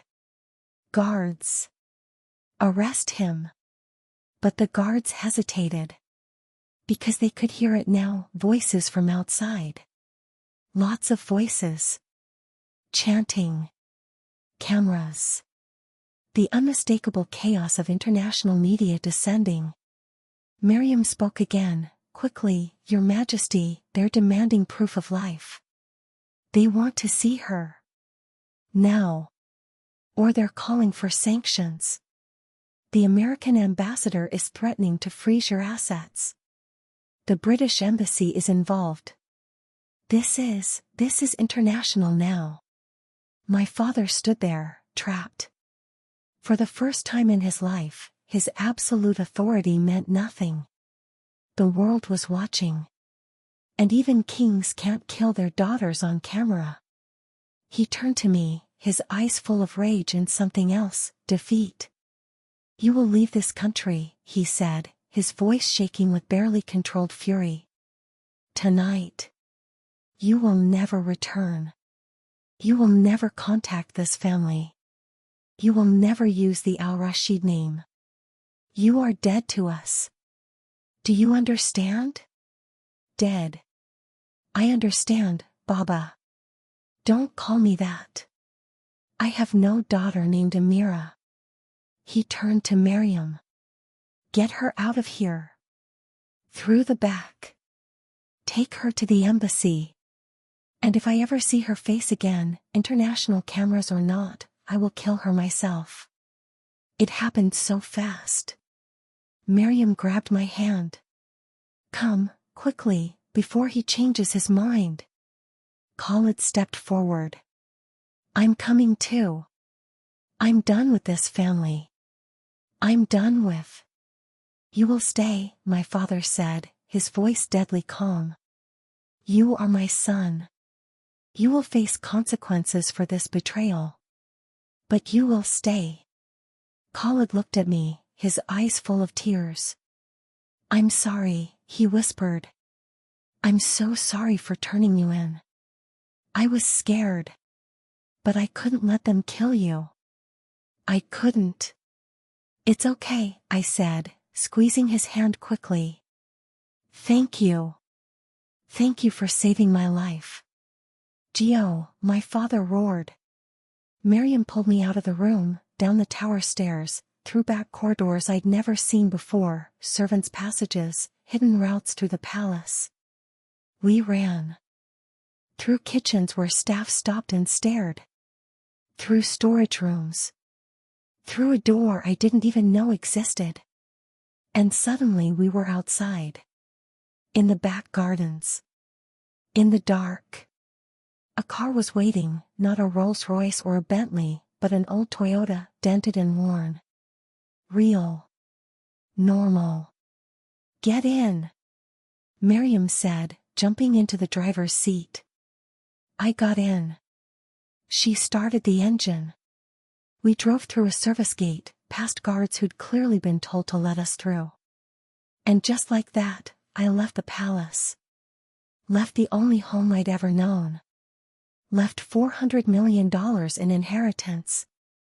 Left my title, my family, my name. Left everything. Behind us, I could see the lights of the palace, that massive, beautiful, golden prison glowing in the night. And ahead of us, I saw the lights of the American embassy. Freedom. I'd lost a palace. But I'd gained a father. I'd lost billions. But I'd gained eternity. I'd lost everything. And I'd never been richer. The American embassy took me in that night.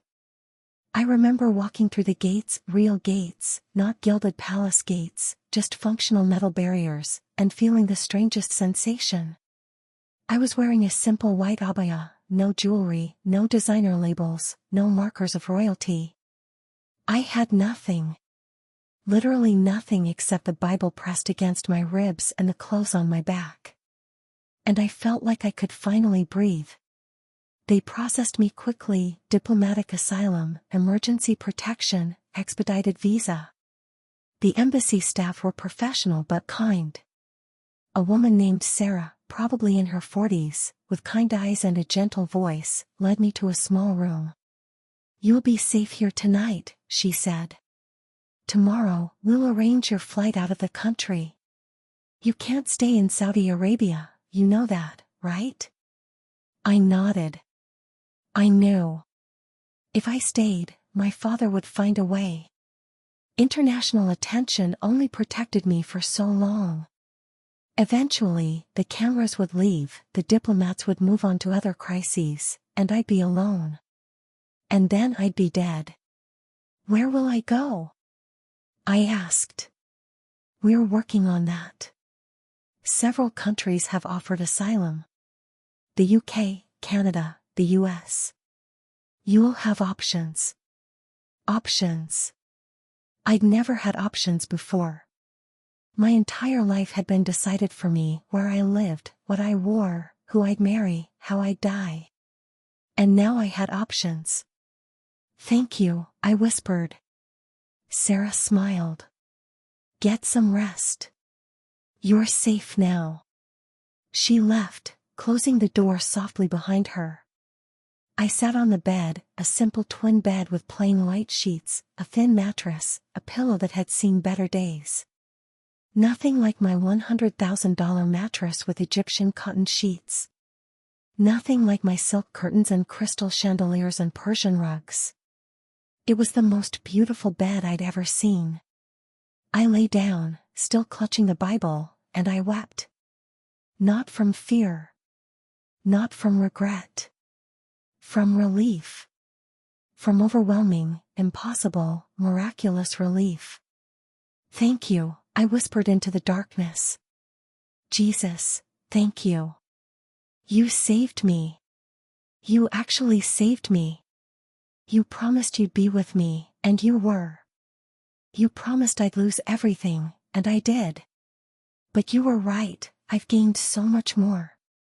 I fell asleep with tears on my face and peace in my heart. They flew me to London 3 days later.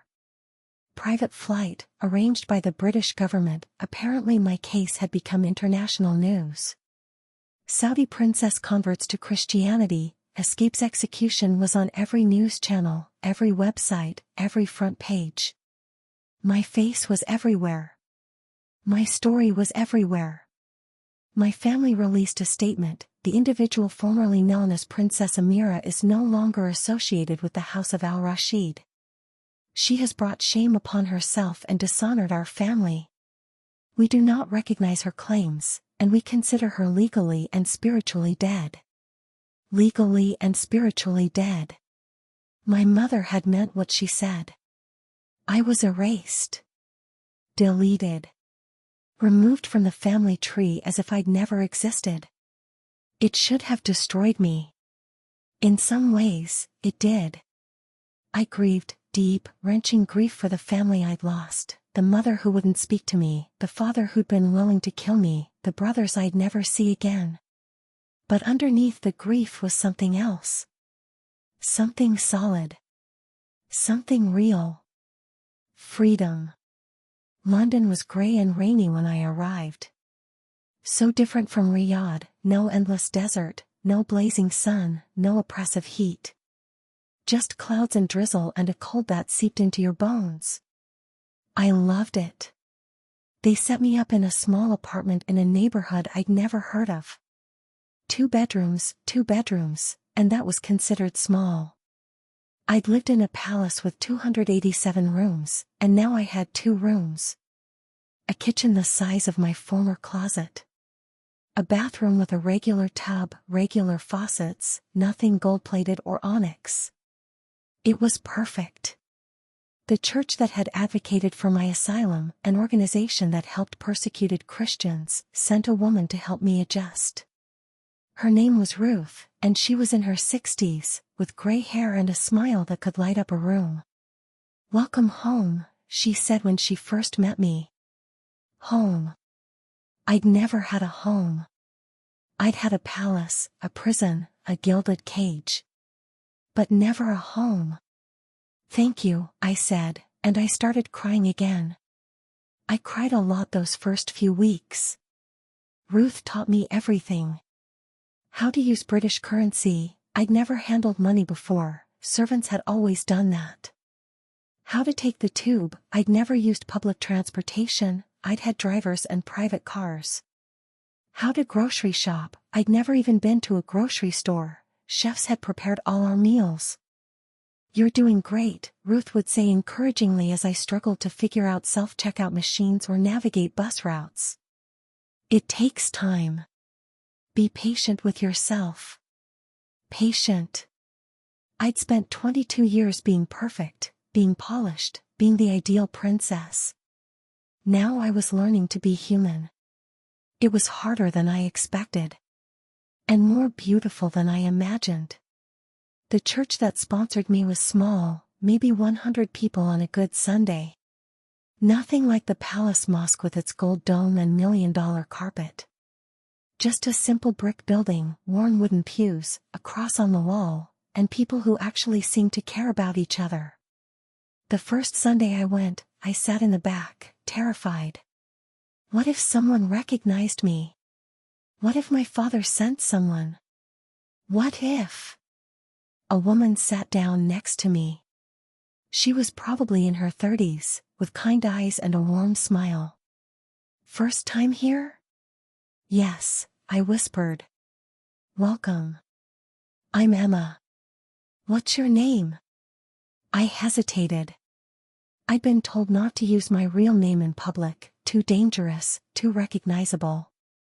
I'm Sarah." It was the name they'd put on my new documents. A new name for a new life.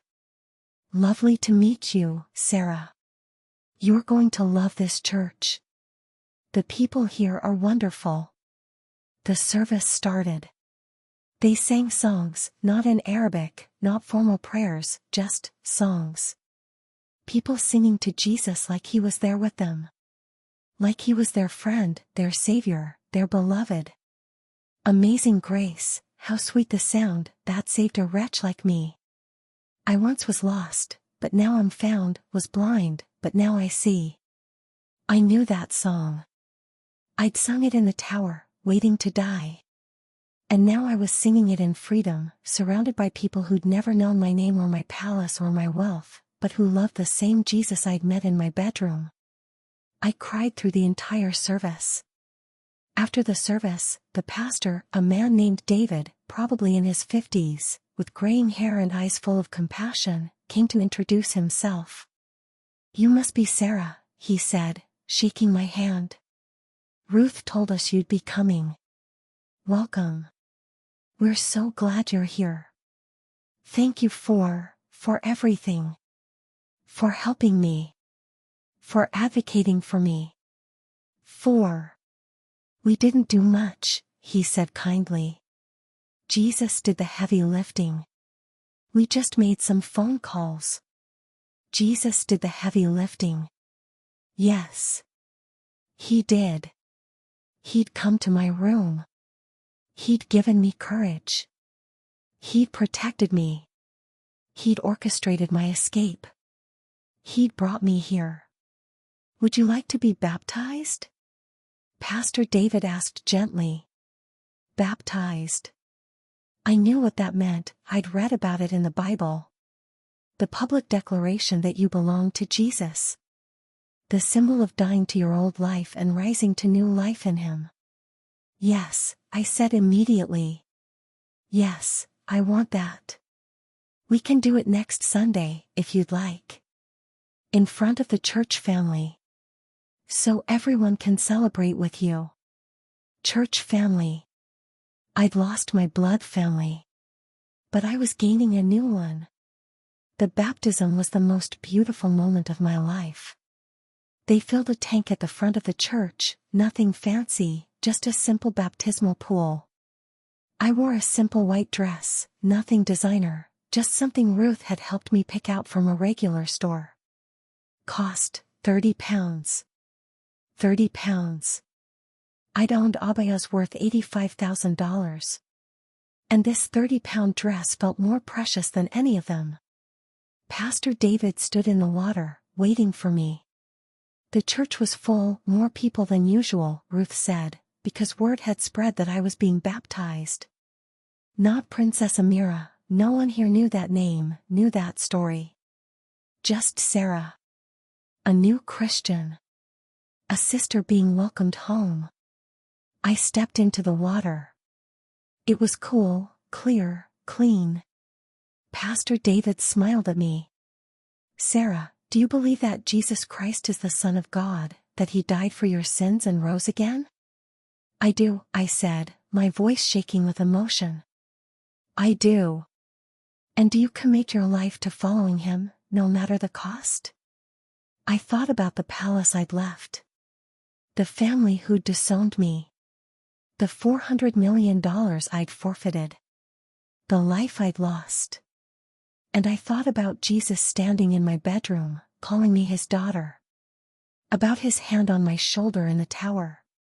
About His presence every moment since. I do, I said firmly. No matter the cost. He's worth everything. Then I baptize you in the name of the Father, the Son, and the Holy Spirit. He lowered me into the water, full immersion, complete burial. For a moment, I was under, surrounded by water, the old life drowning, the princess dying. Then He raised me up. I broke the surface, gasping, water streaming down my face, alive and new. The church erupted in applause and cheers. People were crying. Ruth was sobbing. Emma was smiling so wide her face looked like it might break. And I felt it, Jesus' pleasure, His joy, His welcome home, daughter. I'd lost a palace. I'd gained a father. I'd lost billions. I'd gained eternity. I'd lost everything. And I'd never been richer. That was 3 years ago. I'm 25 now. I live in that same small apartment in London. I work at a cafe, yes, an actual job, making coffee, serving customers, cleaning tables. It's minimum wage. It's exhausting. It's the most fulfilling thing I've ever done. I go to school part-time, studying theology. I want to understand the Bible more deeply, want to know this Jesus who saved me more fully. I want to help other people, especially women from backgrounds like mine, find the freedom I found. There are hard days. Days when I miss my mother so much I can't breathe. Days when I see something that reminds me of the palace, a chandelier in a store window, a bolt of silk fabric, the smell of oud, and grief hits me like a physical blow. There are days when I check the news and see my father or my brothers, and my heart aches. Khalid was disinherited too, I learned. Not executed, thank God, but removed from succession, sent away. I pray for him every day. I pray he finds Jesus too. There are days when I struggle with culture shock, with loneliness, with the reality that I can never go home, not to Saudi Arabia, not to the palace, not to the life I knew. But every single one of those days, Jesus is there. When I wake up in the morning in my small apartment with its creaky floors and thin walls, he's there. When I'm standing on a crowded tube, pressed between strangers, nothing like the private cars and personal drivers I used to have, he's there. When I'm working an 8-hour shift at the cafe, my feet aching, my back sore, serving people who have no idea I used to be royalty, he's there. When I come home to an empty apartment, no servants, no family, no one except me and Jesus, he's there. And he's enough. He's more than enough. I have a small group from church, 5 women who meet at my apartment every week. We read the Bible together. Pray together. Share our struggles. Celebrate our victories. They know my story now. The truth came out eventually, impossible to hide. They know I'm the Saudi princess who converted. And you know what they say? You're not a princess anymore. You're our sister. Sister. Daughter. Beloved. Friend. Those are my titles now. Better than any crown. If you're watching this, maybe you're in a palace of your own. Maybe it's not literal, maybe you don't have 287 rooms and gold-plated faucets. But maybe you have wealth that feels like a prison. Success that feels empty. A life that looks perfect on the outside but is dying on the inside. Maybe you're trapped in a family that controls you, a religion that suffocates you, a set of expectations that is killing you slowly. Maybe you're facing a forced marriage, an impossible situation, a future you didn't choose and don't want. Listen to me carefully, Jesus sees you. Right now. Right where you are. In your palace or your prison or your small apartment or your impossible situation. He sees you. And he's calling you the same way he called me. Not to another religion. Not to more rules. Not to more performance. He's calling you to life. Real, abundant, overflowing life. To those who are wealthy, I had everything money could buy. And it wasn't enough. It's never enough. There's a God-shaped hole in your heart that no amount of luxury can fill. Only Jesus can fill it. And he's offering. Are you listening? To those from Muslim backgrounds, I was you. I was taught Jesus was just a prophet. I was taught Islam was the only truth. I was taught leaving was unforgivable. I was wrong. Jesus is not a prophet. He's the Son of God. He's the Savior. He's alive. And he loves you more than you can imagine. Yes, there's a cost. Yes, you might lose everything. But I promise you, he's worth it. To those who are trapped, maybe your family controls you. Maybe your culture imprisons you. Maybe you can't see a way out. I couldn't either. I was 2 months from a forced marriage. I was facing execution. I had no way out. But Jesus made a way. He will make a way. Trust him. Even if you can't see how. Even if it seems impossible. He specializes in impossible. To those who are scared, I was terrified. I'm still scared sometimes. Fear doesn't disqualify you. Fear doesn't mean you don't have faith. Even on the day I thought I'd be executed, I was afraid. But Jesus was there. In the fear. In the tower. In the impossible moment. And he'll be there for you too. Right now, wherever you are, Jesus is offering you the same thing he offered me. Not a religion. Not a set of rules. Not a performance. A relationship. With the God who made you, who knows you, who loves you, who died for you. You don't have to clean up first. You don't have to be perfect. You don't have to have it all figured out. You just have to say yes. If you want to accept Jesus right now, pray this with me. Jesus, I don't understand everything. But I know I need you. I've been trying to fill my life with other things, wealth, success, religion, approval, and none of it has worked. I'm empty. I'm lost. I'm desperate. But I've heard you're the way, the truth, and the life. So I'm asking, save me. Forgive me. Come into my life. Make me new. I'm giving you everything, my past, my present, my future, my fears, my hopes, all of it. I'm yours. Thank you for loving me. Thank you for dying for me. Thank you for never giving up on me. I'm yours now. Forever. Amen. If you just prayed that, welcome home. You are not alone anymore. You have a Father now. A real Father who will never disown you, never abandon you, never stop loving you. You have a family now, millions of brothers and sisters around the world who love the same Jesus. You have eternal life now, not based on your performance, not based on your good deeds, but based on what Jesus did. What do you do next? First, tell someone. Don't keep this secret. Jesus said, "Whoever acknowledges me before others, I will also acknowledge before my Father in heaven." Find a Christian, a church, someone safe, and tell them what you just did. Second, get a Bible. Read it. Start with the Gospel of John, that's where I started. Let Jesus speak to you through His Word. Third, find a church. A real church, where they teach the Bible, where they love Jesus, where they'll help you grow. You can't do this alone. You weren't meant to.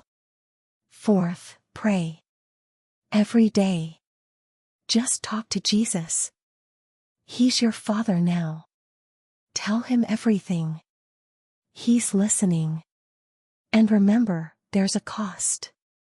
Jesus never promised easy. He promised real. He promised life. He promised His presence. And He promised it would be worth it. I lost a palace with 287 rooms. I live in an apartment with 2 rooms now. I lost $400 million. I work minimum wage now. I lost my title, my family, my name. I'm just Sarah now. And I've never been happier. Never been freer. Never been more alive. Because I lost an earthly kingdom and gained an eternal one.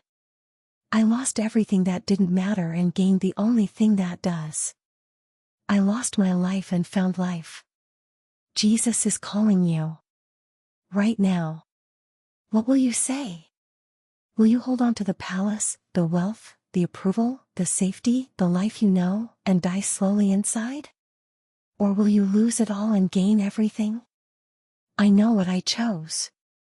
I'd choose it again. Every single time.